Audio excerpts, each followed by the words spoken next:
So thank you. So we represent the collaborative effort of several partners committed to addressing the complex and unique needs of maternal and infant health and well-being when there is substance use disorder. EPIC is a nonprofit organization. We were founded in 1996, and we have been bringing partners to the table in child abuse and neglect cases. We have several programs that raise parent voices and strengthen voice and choice, including a high fidelity wraparound program called Family Wrap Hawaii. The PATH Clinic is an award-winning medical provider specifically designed to treat this particular population and is the site of our first Makua Allies demonstration project. AIM High is the Association for Infant Mental Health Hawaii, and that's an organization that supports infant well-being and is a key provider of consultation and essential reflective supervision in this project. And most importantly, the Early Childhood Action Strategy is a collective impact organization bringing stakeholders together statewide to improve the health and well-being of young children. And it's the Perinatal Substance Use Disorder Work Group of ECAS that designed the Makua Allies program. Hold on a second. There. So the Makua Allies program brings an ally with lived experience. This is peer support to disrupt the disconnection experienced by pregnant mothers experiencing substance use disorder. It's holistic, it's multi-generational, it's a low-tech, high-touch approach to connecting mothers to the people and the services that they need. The powerful assistance of an ally improves overall treatment success for mothers and provides a healthier start for babies. The services of the ally are described by the SCRAP model. And this model was designed by our parent partners. And Kim will share a little bit about the SCRAP model. Hi, everyone. My name is Kim. I'm a parent partner with Epic Ohana. And in my role, I'm able to use my experience in the system to relate and assist the parents I partner with to navigate through it. I'm able to connect with these parents, my peers, in a way that other providers usually aren't able to.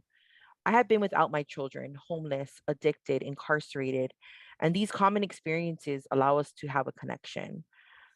This description of my role can also explain how parent partners can help parents connect with their team, reconnect with natural supports, and to connect with resources. Community resources and the assistance with accessing and using them is a big part of what parent partners do.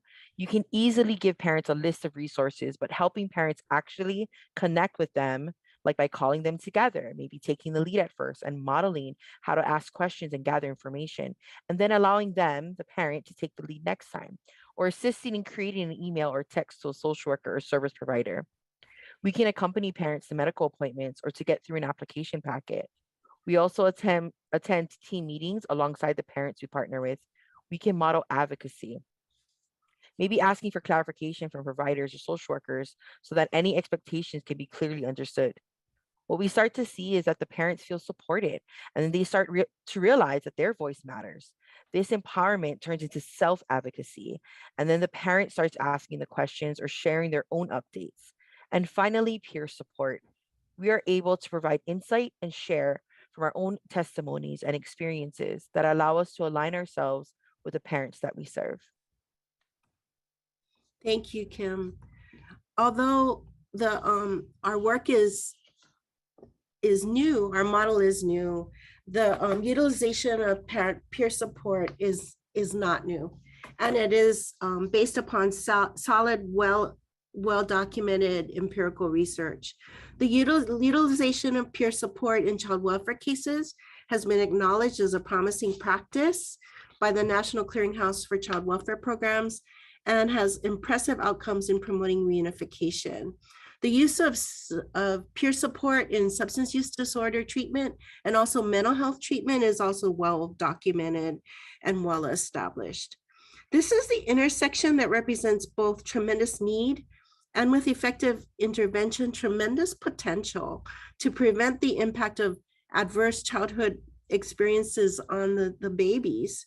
We know that 46% of the children in child welfare are under the age of 5. We know that at least half of those mothers and fathers are experiencing substance use disorder. We also know that almost half or more than half of the families in the child welfare system are Native Hawaiian or Pacific Islander. So we ask for your help in addressing this critical need. And we think that the use of a peer support can be quite impactful. So in February of 2022, in the report to the Medicaid Innovation Collaborative, the collaborative lifted up the voices of the community and outlined the challenges and the opportunities to provide care to women seeking and receiving help. And Kim will describe how her work addresses these obstacles and leverages the opportunities identified in this report. I want to start a little bit about introducing myself first, to show the relevance in my work. And so I'm the first Makua ally. I have been homeless, pregnant, and addicted more than once. I wanted to keep my baby, but I didn't know how to do it. I didn't believe I deserved help or support. I was ashamed of my circumstance and could only identify as an addict, a community that judges and shuns you as soon as they become aware of your pregnant state. Due to this shame, I did not seek prenatal care or community resources. I only wanted to hide and possibly have my baby in hiding. I also want to mention that all of my pregnancies, a total of 6, I found out I was pregnant at an ER visit for a condition unrelated to pregnancy. I have had 4 children removed at delivery that are permanently placed with family members, and 2 that I was able to get prenatal care, remain clean, and take home from the hospital exclusively nursing. These 2 children are the only children that I raised today.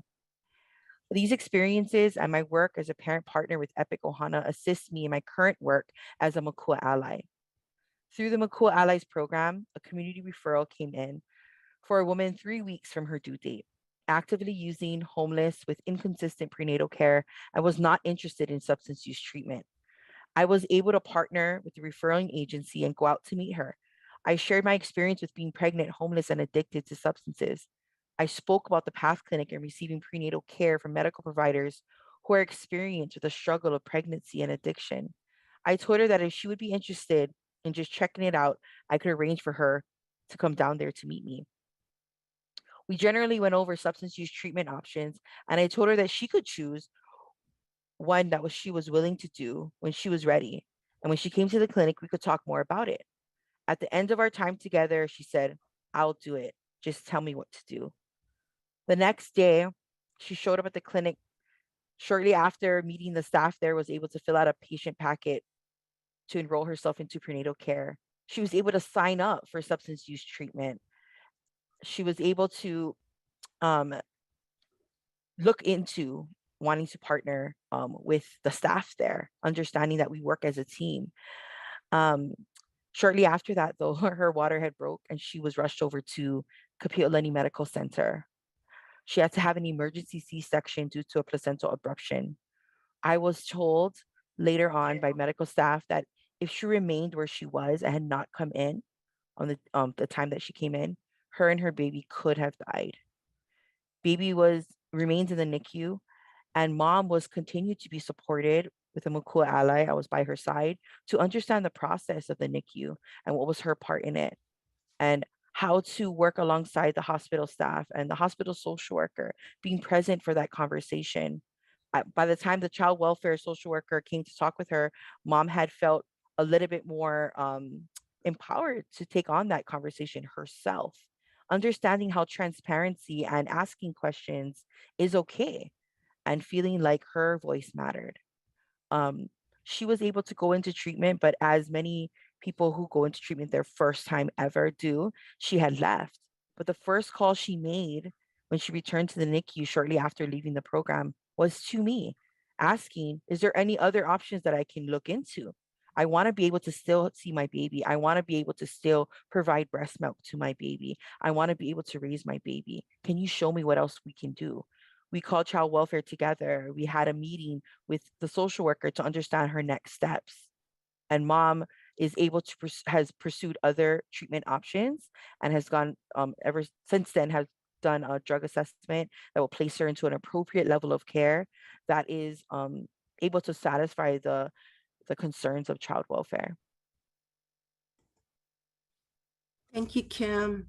So we're very hopeful that these stories and Kim's story and also this work resonates with the hopes and aspirations of all of you as you address these critical needs in this complex area.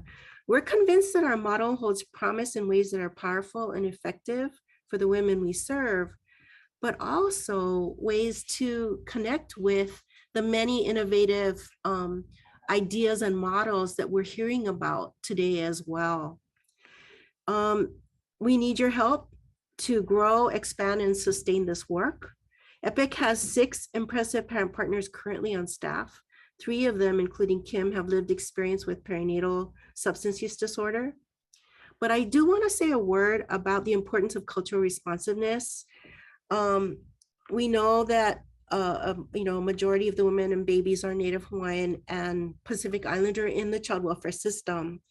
And we know from our EPIC Ohana programs that families are not only disconnected from services, but they're also often disconnected from their extended family and their culture, their cultural values and history. For the last 4 years, EPIC Ohana has led a collective impact network called Nakama Ahaloa that partners with Kamehameha School's Liliuokalani Trust and more than 24 other agencies, funders, and those with lived experience to find ways to improve the outcomes for Hawaiian children.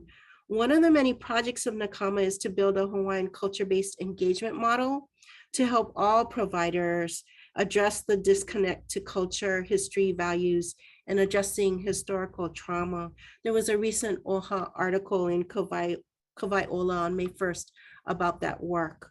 Another one of the initiatives is to partner with the Pu'a Foundation in obtaining a workforce development grant from the Administration for Native Americans to build a structure, best practices, and sustainability of parent peer support in Hawaii. The first 2 cohorts of 16 parents of this 3-year grant participated in the Hawaiian culture-based curriculum in March and April of 2022. And our hope is that well-trained and supported Makua allies can enhance many of the programs and services, including the ones showcased today. We are also hoping to build a community of practice among those individuals and organizations that are utilizing peer support to help us well support those who are supporting our mothers and our families. So thank you again for your attention, and we welcome your questions, and we look forward to partnering with you.